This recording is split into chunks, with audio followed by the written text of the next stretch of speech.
우리는 지금 영과 혼과 육에 대한 이 흥미진진한 성경의 진리를 살펴보고 있습니다. 이 시리즈는 여러분의 신앙생애에 있어서 정말 획기적인, 파격적인, 천지가 개벽하는 듯한 변화와 충격을 가져다주고 있을 것입니다. 그런 일이 있어야 합니다. 충격을 받아야 합니다. 그리고 과연 성경이 어떻게 말하고 있는지 거룩하신 하나님의 말씀 앞에 진지한 마음과 겸손한 태도로 임해야 합니다. 특별히 목사님들, 내가 알고 있는 것과 다르다고, 내가 믿고 가르쳐온 것과 다르다고 흥분하면서 무조건 반대만 할 것이 아니라 이번 기회에 주님, 성경의 진리가 무엇입니까? 제게 가르쳐 주시옵소서.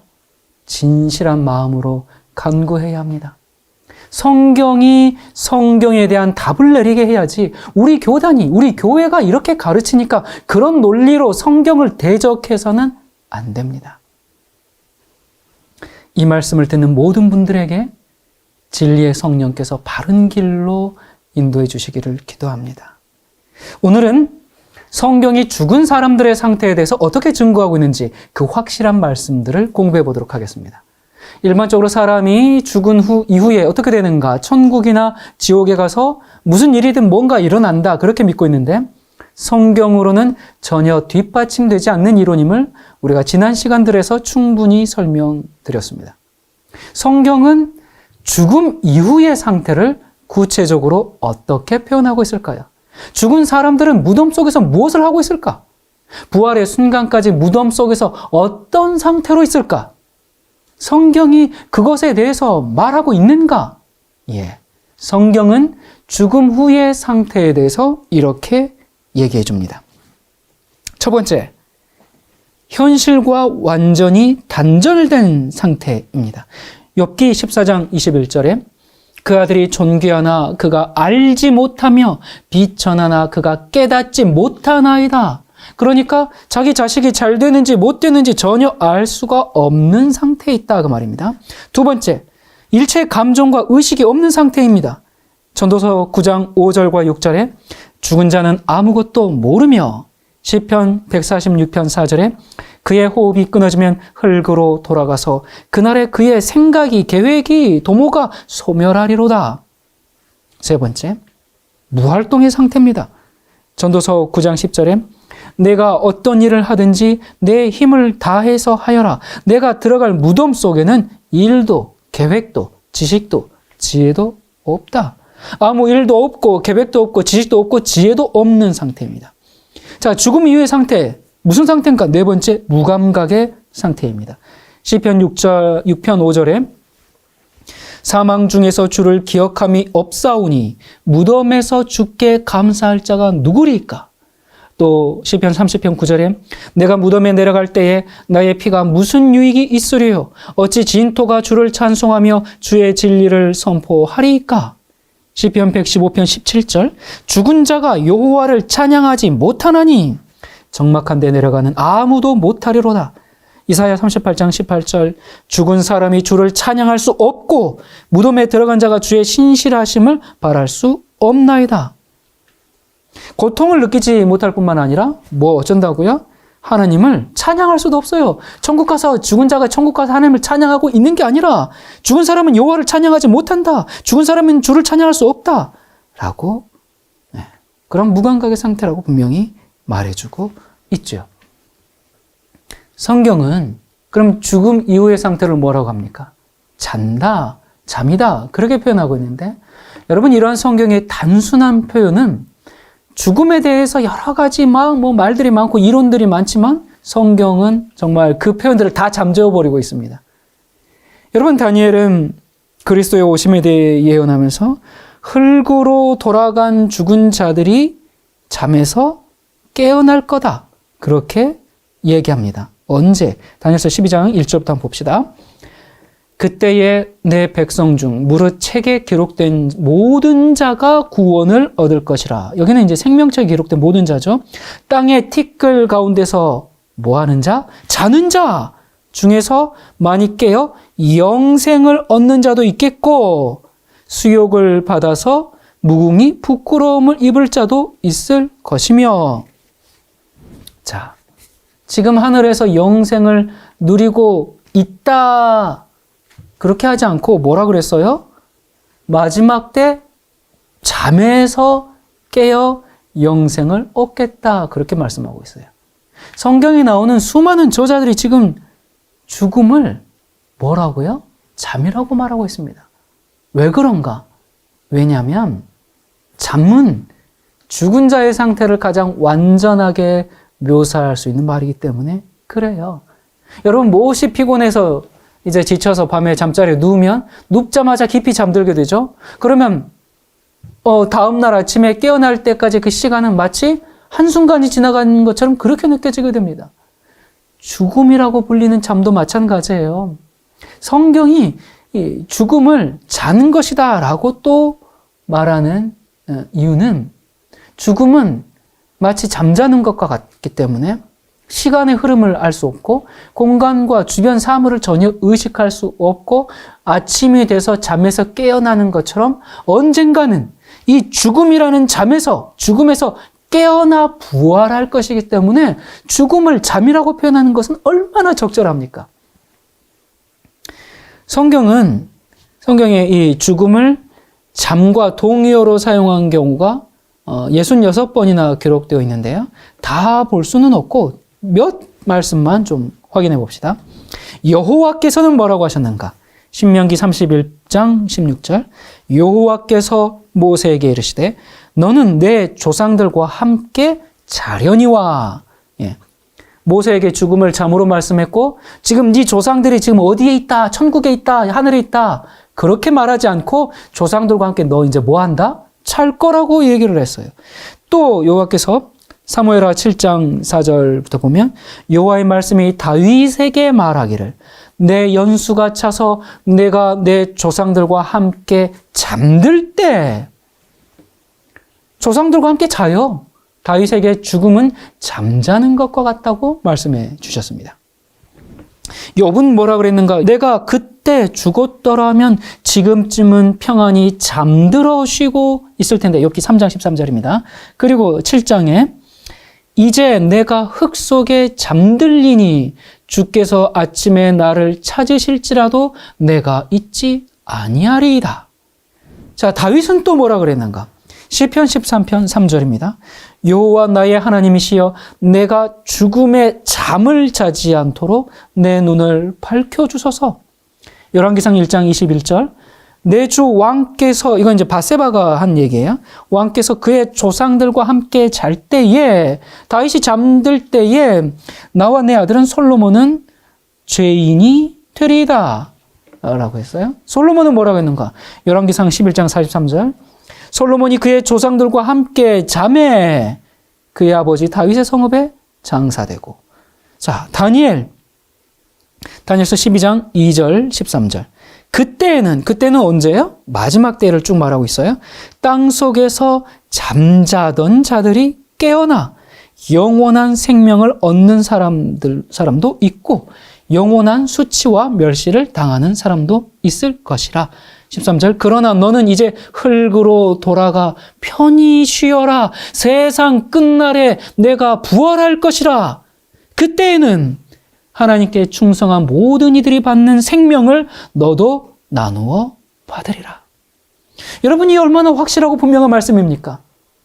부활의 날이 오기 전까지는 지금 어떤 상태에 있다 그래요? 땅 속에서 잠자던 상태라고. 그때 여러분 왜 여기 보니까 생명을 언제 받는다 그래요? 죽자마자 바로 받는다 그래요? 아니요. 뭐라 그랬어요? 세상 끝날에 그때 생명을 받으리라. 그런데 왜 우리가 자꾸 죽으면 천국 간다고 생각하는지 모르겠어요. 자, 예수 그리스도께서는 뭐라고 말씀하셨는가? 요한복음 11장 11절. 이 말씀을 하신 후에 또 이르시되 우리 친구 나사로가 잠들었도다. 그러나 내가 깨우러 가노라. 만약 나사로가 하늘에 가 있었다면 깨우러 가는 게 아니라 하늘에서 불러 내려오게 하겠다. 그러셔야겠죠? 자, 마태는 또 뭐라고 그랬는가? 마태복음 27장 52절. 무덤들이 열리며 자던 성도의 몸이 많이 일어나되 예수의 부활 후에 저희가 무덤에서 나와서 거룩한 성에 들어가 많은 사람에게 보이니라. 무덤들이 열리며 뭐하던? 자던 성도. 무덤들이 열리며 하늘에 있던 성도들이 내려와서 전혀 그런 말이 없어요. 자, 그런데 원래 부활은 언제 하는 거라 그래요? 마지막 날, 예수님의 재림의 날에. 그런데 여기에 보니까 예수님 당시에 몇 명이나 됐는지는 모르겠지만 아무튼 예수님의 부활을 증거하기 위해서 특별한 사람들이 부활했습니다. 이건 일반적이지 않아요. 이건 아주 특별한 부활이에요. 그렇기 때문에 특별 부활이라고 말합니다. 그들이 누군가? 그들이 누군가는 성경에 암시가 없어요. 어쩌면 다니엘이라든지 다윗이라든지 솔로몬이라든지 아마 이렇게 특별한 예수님의 그 부활을 증거할 아주 특별한 의인의 무리에 들을 사람들이니까 많은 사람들이 알아볼 수 있는 그런 사람들이지 않을까 싶은데 아무튼 누군지는 밝히지는 않았어요. 이 사람들이 이렇게 특별하게 부활해서 예수님의 부활을 증거했습니다. 자, 근데 이 사람들이 부활을 했는데 뭐 하던 성도가 부활했다 그랬어요? 자던 성도. 하늘에서 하나님을 찬양하던 성도가요? 아니요. 무덤에서 자던 성도가요. 자, 누가는 또 뭐라고 그랬는가? 사도행전 7장 60절에 무릎을 꿇고 크게 불러 이르되 주여 이 죄를 그들에게 돌리지 마옵소서 이 말을 하고 자니라. 자, 누구의 죽음이에요? 스데반의 죽음이에요. 죽음을 자는 거라고 다시 한번 확인해 주고 있어요. 사도행전 13장 36절. 다윗은 당시에 하나님을 뜻을 따라 섬기다가 잠들어 그 조상들과 함께 묻혀 썩음을 당하였으되. 다윗이 잠들어 이제는 어떻게 되었다고요? 썩었어요. 왜 다윗이 하나님의 뜻을 따라 섬기다가 지금은 하늘에 가 있다 그렇게 하지 않고 왜 다윗은 지금 그냥 땅속에 묻혀서 썩어버렸다 그렇게 이야기했을까요? 이유는 간단합니다. 사람이 죽으면 하늘에 가는 것이 아니라 무덤 속에서 처하는 것이기 때문에 이 얼마나 성경이 일관적인지 모릅니다. 사도 바울은 뭐라 그랬는가? 고린도전서 11장 30절 그러므로 너희 중에 약한 자와 병든 자가 많고 잠자는 자도 적지 아니하니. 자, 여기 잠자는 자가 잠자는 병을 말한 거 아니죠. 예, 죽음을 말한 거죠. 자, 고린도전서 15장 17, 18절 그리스도께서 다시 살아나신 일이 없으면 너희의 믿음도 헛되고 너희가 여전히 죄 가운데 있을 것이요 또한 그리스도 안에서 뭐하는 자? 잠자는 자도 망하였으리니. 데살로니가전서 4장 13절 형제들아 자는 자들에 관하여는 너희가 알지 못함을 우리가 원하지 아니하노니 이는 소망 없는 다른 이와 같이 슬퍼하지 않게 하려 함이라. 슬퍼하는 유족들에게 천국 갔으니 걱정하지 말라 이렇게 위로하는 게 최고의 위로 아니겠습니까? 근데 그렇게 위로하지 않았어요. 어떻게 위로하고 있어요? 자고 있다고. 그래서 뭘 가지라고? 부활의 소망을 가지라고. 여러분, 근데 사도 바울도 장례식장에서 여러분의 가족이 지금 천국 갔으니까 걱정 마십시오 이렇게 말하지 않았는데 오늘날 장례식장에서는 많은 목사님들이 그렇게 얘기를 하죠. 예, 그거 성경적인 사상 아닙니다. 성경은 너무나 분명해요. 사람이 죽으면 아무것도 모르는 무의식 상태가 된다는 것이 성경의 정의입니다. 여러분 생각해 보세요. 우리가 성경을 믿지 않으면 뭘 믿겠습니까? 많은 분들이 목사님 성경에는 그렇게 돼 있지만 우리 교회에서 목사님이 그거 아니라고 했어요. 여러분 그러면 되겠습니까? 또 우리 목사님들 내가 좋은 신학교에서 석사 박사 했는데 난 그렇게 안 배웠는데요. 그러면 되겠습니까? 오늘날 기독교뿐만 아니라 대부분의 종교계에 공존하는 이 죽음 이후에도 생명이 있다라는 이 교리. 이러한 가르침은 성경의 어느 곳에서도 발견할 수 없는 사상입니다. 고대 이방인들이 믿던 사상이 교회 안에도 지금 스물스물 기어 들어온 것이죠. 시편의 말씀은 죽음을 매우 단순하고 분명하게 설명합니다. 146편 4절에 그 호흡이 끊어지면 흙으로 돌아가서 당일에 그 도모가 소멸하리로다. 자, 그리고 솔로몬도 죽음에 대해서 이렇게 정의합니다. 전도서 9장 5절부터 무릇 산 자는 죽을 줄을 알되 죽은 자는 아무것도 모르며 다시는 상도 받지 못하는 것은 그 이름이 잊어버린 바 됨이라. 그 사랑함과 미워함과 시기함이 없어진 지 오래니 해 아래서 행하는 모든 일에 저희가 다시는 영영이 분복이 없느니라. 무릇 내 손이 일을 당하는 대로 힘을 다하여 할지어다. 네가 장차 들어갈 음부에는 일도 없고 계획도 없고 지식도 없고 지혜도 없음이니라. 자, 그런데 이 죽음 이후의 상태에 대한 사람들의 편견, 선입관, 이게 너무나 깊이 뿌리 박혀 있기 때문에 이렇게 분명한 성경 말씀을 눈앞에서 읽어줘도 그 말씀을 받아들이지 않는 그런 경향이 있어요. 죽은 자가 천국에서 상을 받지도 않고 지옥에서 고통을 당하지도 않고 죽은 자는 아무것도 모른다. 이것이 성경이 일관된 사상입니다. 그런데 참 이상한 것은 이러한 성경절을 보면서도 이방 종교의 가르침을 거의 맹목적으로 믿고 따르고 있습니다. 이사야 38장 18절 수월이 무덤입니다. 주께 감사하지 못하며 사망이 주를 찬양하지 못하며 구덩이에 들어간 자가 주의 신실을 바라지 못하되 오직 산 자 곧 산 자는 오늘 내가 하는 것과 같이 주께 감사하며 주의 신실을 아버지가 그의 자녀에게 알게 하리이다. 만약에 죽은 의인들이 죽는 순간에 하늘나라로 갔다면 그들이 지금 하늘에서 뭐 한다고 해야 돼요? 하나님께 감사하고 찬양하지 않겠습니까? 그런데 그것을 못한다고 했어요. 왜 못해요? 하늘에 간 것이 아니라 무덤에서 쉬고 있기 때문에. 그래서 다윗은 그 사실을 이렇게 확증해 줍니다. 시편 115편 17절 죽은 자가 여호와를 찬양하지 못하나니 적막한 데 내려가는 아무도 못하리로다. 시편 6편 5절 사망 중에서는 주를 기억함이 없사오니 무덤에서 주께 감사할 자 누구리까? 자, 대부분의 기독교인들은 죽으면 천국이나 지옥에 가는 것을 당연하게 생각하고 있어요. 여러분, 그것이 정말 성경의 진리일까요? 정말로 죽은 아버지와 어머니 그리고 아들, 딸들은 하늘로 올라갔을까요? 이 질문에 대한 확실한 대답을 우리는 데살로니가 4장에 나오는 사도 바울의 장례식 설교에서 찾아볼 수가 있습니다. 16절부터입니다. 주께서 호령과 천사장의 소리와 하나님의 나팔 소리로 친히 하늘로부터 강림하시리니 그리스도 안에서 죽은 자들이 먼저 일어나고 그 후에 우리 살아남은 자들도 그들과 함께 구름 속으로 끌어올려 공중에서 주를 영접하게 하시리니 그리하여 우리가 항상 주와 함께 있으리라. 그러므로 이러한 말로 서로 위로하라.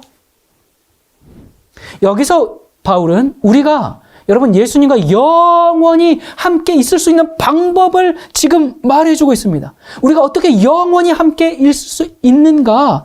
그리하여 우리가 항상 주와 함께 있으리라. 그리하여 이런 방법을 통해서만 주와 함께 있을 수 있다라는 말인데, 그리하여 뭘 어떻게 하여 우리가 주와 함께 항상 있다고요? 주께서 재림하실 때, 그때 부활을 통해서만, 이때 우리가 주와 함께 있게 되는 것이지, 죽자마자 어떤 연기 같은 영혼이 천국에 가서 있거나 지옥으로 떨어진다, 이건 성경에 전혀 근거가 없는 그런 이론입니다. 그런데 오늘날 거의 대부분의 기독교인들이 그렇게 믿고 있어요. 그래서 소천 예배, 천국 환송 예배, 그런 식으로 장례를 치르는데 전혀 성경적이지 않는 사상입니다. 고린도전서 15장 51절요. 보라, 내가 너희에게 비밀을 말하노니 우리가 다 잠잘 것이 아니요 마지막 나팔의 순식간에 호련히 다 변화되리니 나팔 소리가 나매 죽은 자들이 썩지 아니할 것으로 다시 살아나고 우리도 변화되리라. 죽음은 잠인데 계속 잠만 쿨쿨 잘 것이 아니고 깨어날 때가 있다. 언제요? 언제 깨어나요? 죽자마자요? 아니요. 성경이 언제 깨어난다 그래요? 마지막 날에. 악인이든 의인이든 모든 죽은 자들이 완전한 무의식의 세계 속에서 잠을 자다가 자기의 운명을 결정하는 그 최종 선고를 듣기 위해서 부활할 겁니다. 성경은 그래서 이러한 말로 서로 위로하라 했는데 죽으면 천국 간다, 바로 간다, 그러니 위로하라 하지 않고 그리스도의 재림과 부활을 소망하면서 서로 위로하라. 그렇게 권면하고 있어요. 자, 여러분께 묻습니다. 죽은 사람들은 지금 어디 있습니까? 죽어서 유체 이탈로 몸을 빠져나간 혼이 가족들을 도와주기 위해서 공중을 이리저리 날아다니고 있을까요? 제삿날, 제사 때마다 자기 집에 와가지고 제사상 위에 차려진 음식들로 배를 채우고 있을까요? 아니면 천국에서 기쁨을 누리고 있을까요? 지옥에서 고통을 당하고 있을까요? 이 모든 질문의 대답은 아니옵니다. 죽은 자들은 완전한 무의식 속에서 예수 그리스도의 재림의 날, 부활할 때까지 아무것도 모른 채 잠을 자고 있다고 성경은 선언하고 있습니다. 여러분, 이 소중한 진리를 놓쳐버리면 온갖 이방 종교에서 얘기하는 그 영혼에 대한 잘못된 가르침들을 다 받아들이게 되고, 그러면 사탄 마귀가 사람들을 속이기 위해서 나타내는 그런 현상들에, 그냥 신비적인 현상들에 쉽게 빠져들어가고 성경의 가장 중요한 이 부활의 교회를 그저 이상한 그냥 모순거리로 만들어버리게 되는 겁니다. 자, 그런데 죽었다가 내가 다시 살아났다 주장하는 사람들이 어쩌다 한두 명이면 모르겠는데 굉장히 많아요. 그리고 자기가 천국이나 지옥에 다녀왔다는 간증을 엄청나게 해요. 유튜브에 보면 천국 지옥 간증 쏟아집니다. 내가 거기서 누구를 봤다, 누구 만났다, 누구는 있더라, 누구는 없더라. 정말 그들이 다녀온 것일까요? 성경은 사람이 죽으면 예수님의 재림 때까지 아무것도 모르고 마치 잠자는 상태 같다가 주님께서 재림하실 때 부활한다고 하는데, 도대체 천국, 지옥을 다녀왔던 사람들의 간증은 어떻게 된 것일까요? 성경에 보면 그 사람들처럼 나 천국 갔다 왔습니다, 지옥 갔다 왔습니다, 자기가 죽었다가 살아났습니다 하는 그 간증한 사람들 많잖아요. 근데 성경에 보니까 죽었다가 살아난 여러 사람들이 있는데 그 중에 여러분들이 아주 잘 아는 사람 하나 있어요. 마리아와 마르다의 가족인 누구? 나사로. 죽었다가 분명히 살아났죠. 그 나사로를 통해서 나사로가 천국에 대해서 어떻게 묘사했는지 우리 한번 살펴보도록 하십시다. 예수님과 절친했던 나사로가 죽었을 때 예수님이 제자들에게 이렇게 말씀하셨어요. 요한복음 11장 11절부터입니다. 이 말씀을 하신 후에 또 이르시되 우리 친구 나사로가 잠들었도다. 그러나 내가 깨우러 가노라. 제자들이 이르되 주여 잠들었으면 낫겠나이다 하더라. 예수는 그의 죽음을 가리켜 말씀하신 것이나 그들은 잠들어 쉬는 것을 가리켜 말씀하신 줄 생각하는지라. 이에 예수께서 밝히 이르시되 나사로가 죽었느니라. 여기 나사로의 죽음을 잠자는 것이라고 예수님이 친히 말씀하셨어요. 자, 뿐만 아니라 이제 나사로의 무덤 앞에 서셨습니다. 나사로의 무덤 앞에 서서 예수님께서 나사로야 하늘에서 내려오라 그러셨죠? 그렇게 하지 않으셨나요? 그렇게 하지 않으시고 뭐라 그러셨습니까? 나사로야 하늘에서 내려오라 하지 않고 나사로야 무덤에서 나오라 그랬어요. 왜 그랬어요? 왜 그랬냐면 나사로는 하늘에 가 있었던 것이 아니라 무덤 안에 있었기 때문에 그렇습니다. 그래서 예수님의 그 부르심에 응답해서 나사로는 이 죽음의 잠에서 깨어 밝은 태양빛 아래로 걸어 나왔어요. 자, 다시는 돌아올 수 없는 죽음의 다리를 건너갔다가 예수님 덕분에 4일 만에 다시 돌아온 나사로. 이제 자기의 그 죽음의 경험에 대해서 할 말 엄청나게 많겠죠? 유튜브에 보면은 천국 갔다 왔다, 지옥 갔다 왔다, 내가 죽었다가 다시 살아났다. 그 사람들 정말 4일 동안 죽었다가 살았는지, 잠깐 죽었다가 살았는지 모르겠지만, 나사로 굉장히 할 말 많았겠죠? 자, 나사로가 뭐라고 이제 간증을 했을까? 그가 하늘나라의 그 영화로운 광경에 대해서 말했을까요? 전혀 한마디도 할 수가 없었는데 왜 그래요? 나사로는 하늘에 있다 온 게 아니라 예수님께서 말씀하신 대로 자고 있었기 때문에 그렇습니다. 만약에 정말로 실제로 천국에 가 있는 나사로를 부활시켰다면 세 가지 엄청난 문제가 발생합니다. 무슨 문제가 발생하냐? 첫 번째, 만일 나사로가 하늘에 있다가 다시 이 어두운 세상으로 불려 내려왔다면 여러분, 그것은 나사로에게 있어서 얼마나 끔찍한 형벌이었겠습니까? 여러분, 만일 나사로가 하늘에서 정말 의인들이 받는 약속을 다 받고 그 보상을 누리고 있었다면, 그 찬란한 하늘에 있었다면, 그랬는데 갑자기 쑥 떨어졌어요. 그러면 나사로는 예수님, 저를 다시 보내주세요. 저를 하늘로 다시 보내주세요. 간청했을 겁니다. 여러분 생각해 보세요. 기껏 살려놨더니 부활해가지고 다시 보내달라고 하면 예수님 입장이 얼마나 난처하겠어요. 나사로를 살린 예수님, 나사로야 미안해, 이거 어쩔 수 없었어 하고 예수님이 사과하셔야 됩니다. 여러분 입장을 한번 바꿔서 생각해 보세요. 여러분이 나사로라면 하늘에 있는데 갑자기 땅으로 다시 불러 내려왔어요. 예수님이 원망스럽지 않겠습니까? 천국에서 잘 지내고 있는데 고통과 아픔과 슬픔이 정말 없는 그런 하늘에 있었는데 이런 땅으로 다시 내려오게 하면 얼마나 황당하겠습니까? 나사로가 정말로 하늘에 있다가 왔다면 성경에 한 말씀이 추가돼야 되는데 뭐라고 해야 되냐? 나사로를 살리신 예수는 그에게 미안해하더라. 이렇게 한 줄 추가되어야 합니다. 예수님이 사람에게 최초로 미안해하시는 사건이 기록되는 겁니다. 자, 그리고 또 무슨 문제가 있는가? 만약 나사로가 천국에 있다가 왔다면 예수님이 좀 원망스럽지. 예.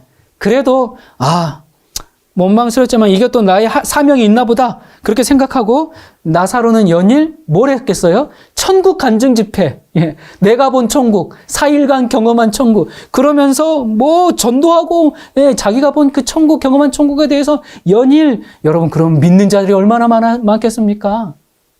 근데 단 한 번도, 단 한마디도 천국에 대해서 말할 수가 없었습니다.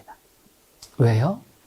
나사로는 천국에 간 것이 아니라 말 그대로 그는 자고 일어난 것이기 때문에 그렇습니다. 세 번째, 만약에 나사로가 실제로 천국에 갔다면 여러분 정말 나사로를 매우 사랑하셨던 예수님께서 다시 나사로를 지구로 불러오지 않았을 거예요. 그리고 슬퍼하는 가족들에게 걱정 마라. 지금 나사로는 하나님 곁에서 천국에서 천천만만의 천사들과 있으니 기뻐하라. 그렇게 위로했을 겁니다. 자, 여러분, 근데 예수님은 그 가족들에게 어떻게 했어요? 뭐라 그랬어요? 함께 슬퍼했어요. 예? 천국 갔는데 왜 슬퍼해? 근데 예수님이 함께 슬퍼하시면서 나사로를 무덤에서 불러내셨어요. 여러분 상식적으로 이 사건만 보더라도 나사로는 천국에 간 것이 아닌 게 너무나 분명합니다. 자, 여러분께 묻습니다. 나사로는 어디에서 무엇을 하다가 돌아왔습니까? 예수님께서는 죽음을 잠이라고 부르셨어요. 죽음은 뭘 보거나 말하거나 들을 수도 없는 완전한 무의식의 세계라고 성경은 선언하고 있다는 사실을 기억하시기 바랍니다. 예수님께서 죽음에 대해서 말씀하신 이 간단한 정의를 믿는 것이 왜 그렇게도 어려울까요? 오늘날 교회 안에 이방 종교의 가르침에 판을 치기 때문에 그래요. 사람이 죽는 순간에 영혼이 몸을 빠져나간다고 믿어버리면 무속인들이나 사탄의 세력들에게 큰 속임을 당할 수가 있습니다. 자, 얘기가 나온 김에 우리가 할 수 있는 모든 질문은 또 다 해봅시다. 이런 질문도 할 수 있죠. 목사님, 근데 예수님이 십자가에 달려 돌아가실 때 강도와 함께 나와 함께 낙원에 있을 거다 그렇게 말씀하지 않았나요? 예, 그런 질문을 할 수 있죠. 우리 한번 볼 거예요. 성경 누가복음 23장 42절부터입니다. 예수여 당신의 나라에 임하실 때에 나를 기억하소서 하니 예수께서 이르시되 내가 진실로 내게 이르노니 오늘 내가 나와 함께 낙원에 있으리라. 많은 사람들이 이 십자가 위에서 예수님과 광도 사이에 오갔던 마지막 대화를 지적하면서 사람이 죽으면 즉시로 영혼이 몸을 빠져나가 하늘로 가는 거 아닙니까? 라고 말합니다. 예수님은 과연 광도와 함께 그날 낙원에 가셨을까요? 부활하실 때까지 어디에 계시다가 부활하신 걸까요? 여러분, 그런 성경은 상반되는 이야기를 동시에 하고 있을까요? 당연히 그렇지 않죠. 성경의 모든 말씀은 성경 전체의 사상과 가르침에 조화되게 해석해야 하는 것이 성경 해석하기 기본 원칙이에요. 여러분, 성경은 항상 오직 한 가지 진리만을 증거합니다. 여기선 이렇게 저기선 저렇게, 그렇게 하면 믿을 만한 책이 못 되죠. 그런데 여기 보니까 오늘 네가 나와 함께 낙원에 있을 거야. 이 말씀은 도대체 어떻게 된 걸까요? 정말 예수님께서 십자가에서 돌아가시자마자 강도와 함께 천국에 가셨다가 그리고 이제 강도는 계속 천국에 있고 예수님은 3일 후에 부활하신 걸까요? 예?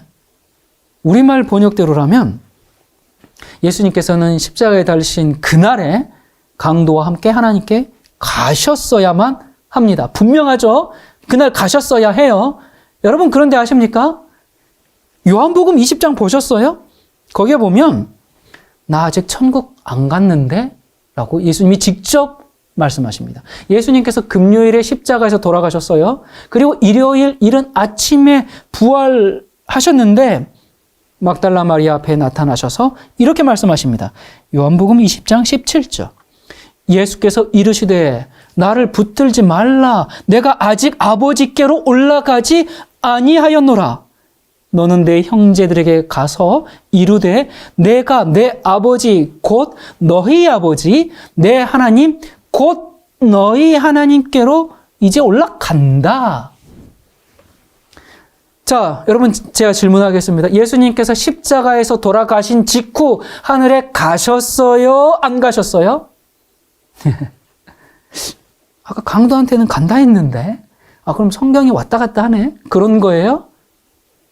안 가셨죠? 아직 안 갔고 뭐라 그래요? 이제 곧 올라갈 거야. 그렇게 직접 말씀하셨어요. 이 말씀을 보면 예수님께서 십자가에 돌아가신 날에 천국에 가지 않은 게 너무나 확실해요. 자, 그러면 예수님이 십자가에 달려 돌아가시고 부활하기 전까지 어디에 계셨어요? 낙원에? 천국 말고 낙원에?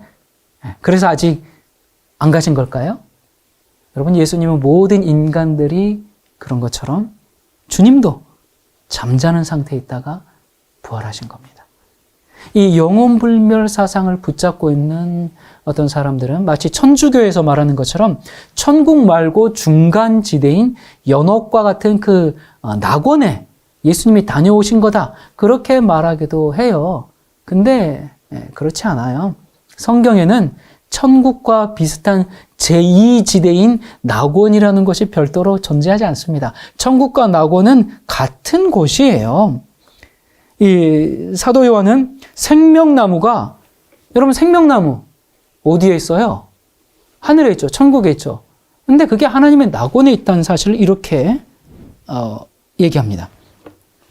귀 있는 자는 성령이 교회들에게 하시는 말씀을 들을지어다. 이기는 그에게는 내가 하나님의 낙원에 있는 생명나무의 열매를 주어 먹게 하리라. 하나님이 계신 장소, 생명나무의 열매를 먹는 장소, 거기가 바로 낙원이에요. 거기가 천국이에요. 자, 그렇다면 예수님께서 십자가에서 돌아가신 후 부활하실 때까지 하늘에 가지 않으셨다면 성경이 서로 다른 얘기를 하고 있지는 않을 텐데 강도에게 오늘 네가 나와 함께 낙원에 있으리라. 이 말씀은 무슨 의미일까요? 여러분, 신약 성경은 헬라어로 쓰였어요. 근데 여러분 아십니까? 초기 헬라어 그 성경을 쓴 원문에는요, 거기에 마침표나 쉼표나 이런 부호가 없고 1장, 2장, 3장 또 몇 절 이렇게 장절을 나누어 놓지 않았습니다. 이런 게 없어요. 오늘날처럼 몇 장, 몇 절 이런 건 나중에 성서학자들이 성경을 읽기 쉽도록 하기 위해서 쉼표도 붙이고 마침표도 넣고 장을 놔두고 절도 나누고 이렇게 해놓은 거지, 이것은 사람들이 보기 쉽게 구분을 해 놓은 거지 원래 성경에는 이런 구분이 없다는 사실을 알아야 합니다. 자, 이게 왜 중요한가? 너무너무나 중요합니다. 불행하게도 쉼표 하나 때문에 의미가 완전히 달라져 버렸기 때문에 그렇습니다. 자, 여기 헬라 원어로 보면요. 아멘, 레고, 소이, 세메론, 메트에무, 에세, 엔토, 파라데이소. 그러니까 이것을 이 쉼표를 갖다가 이 잘못된 번역은 내가 진실로 내게 이르노니 하고 쉼표를 찍고 오늘 내가 나와 함께 있으리라. 쉼표를 오늘 앞에 찍어버리면 십자가에 달린 바로 그날 낙원에 가셔야 합니다. 하지만 분명히 부활하신 날 새벽에 말씀하시기를 뭐라고 그랬어요? 내가 아직까지 하늘아버지를 뵙지 못했다 그랬죠? 그렇다면 이런 모순을 어떻게 이해하고 풀어야 할까요? 그것은 아주 간단합니다. 여기 쉼표 하나만 위치를 옮기면 해결이 됩니다. 여기 이 문장에서 이 오늘, 이 세메론이라는 이 단어 앞에 찍혀 있는 이 쉼표를 세메론 뒤에, 오늘 뒤에다가 찍으면 모든 문제가 해결됩니다. 그러면 어떻게 되는가? 내가 진실로 오늘 내게 이르노니 내가 나와 함께 낙원에 있으리라. 여러분, 우리가 대화를 할 때 어떤 부분을 강조하거나 그것을 분명히 할 때 그런 얘기 많이 하잖아요. 오늘 내가 당신에게 약속하는데, 지금 내가 당신에게 말하는데, 이런 식으로 오늘 또는 뭐 지금 이런 단어를 통해서 그 확실성을 강조할 때 참 많아요. 여러분, 우리가 일상적으로도 많이 쓰지 않습니까? 오늘 내가 너한테 얘기한다? 뭐 이렇게 하지 않습니까? 그 분명함을 위해서, 십자가 위에서. 같이 죽어가는 처지에 있는데, 그런 예수님의 몰골을 보고도 믿음을 고백한 강도가, 예수님은 얼마나 귀하고 정말 너무나 사랑스러우셨을 겁니다.